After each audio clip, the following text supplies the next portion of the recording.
Bonjour, aujourd'hui on se penche sur une discussion assez animée qu'on a trouvée sur YouTube. Oui, un débat qui a fait parler de lui. Il met en scène un avocat d'origine musulmane spécialisé en droit constitutionnel face à... Face à une personnalité médiatique, on va dire, connue pour sa critique très directe de l'islam. C'est ça.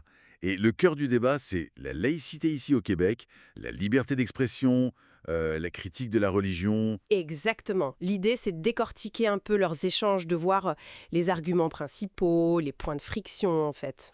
Tout à fait. On a cet avocat qui interroge le critique sur sa vision de la laïcité québécoise, la loi 21, les accommodements. On va essayer de comprendre ce qui se joue. Alors, premier gros point, justement, la laïcité québécoise et cette fameuse loi 21.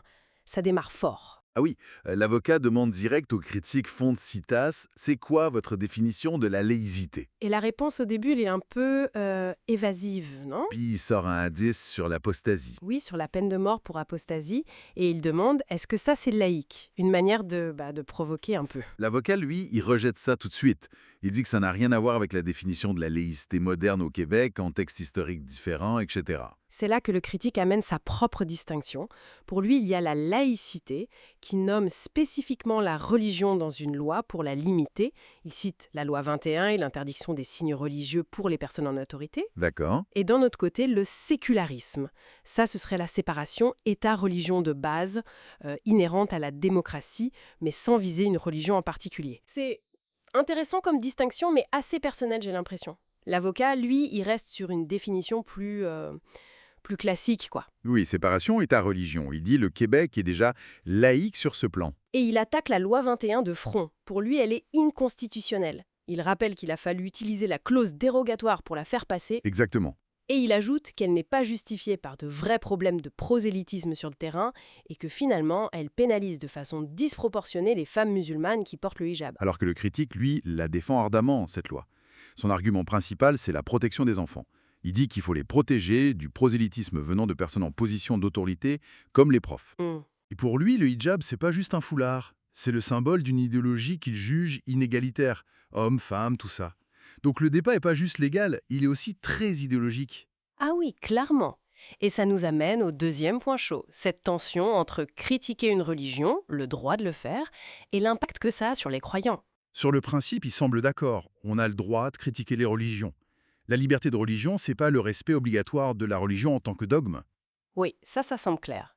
Mais après, sur comment faire et pourquoi, là, ça diverge. Oui, le critique, lui, il insiste sur le fait qu'il est même utile, voire nécessaire, de critiquer les textes fondateurs, le Coran, les hadiths, pour montrer ce qu'il considère comme problématique, violence, inégalité.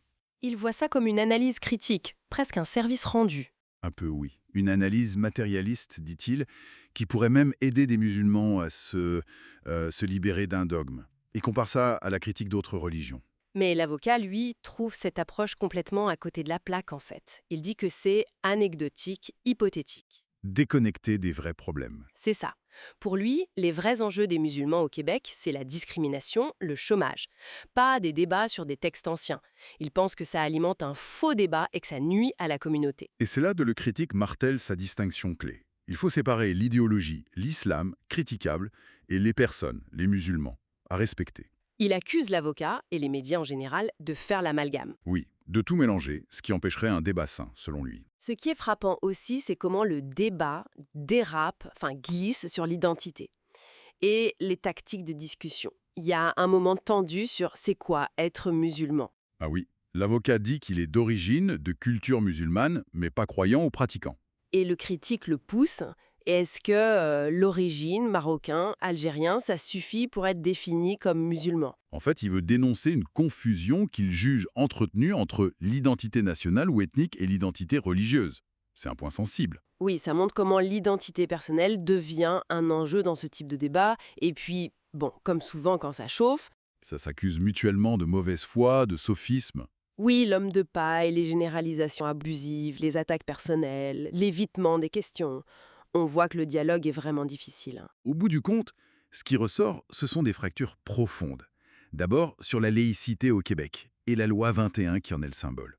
Ensuite, sur cette ligne de crête, Où finit la critique légitime d'une religion? Où commence la stigmatisation des croyants?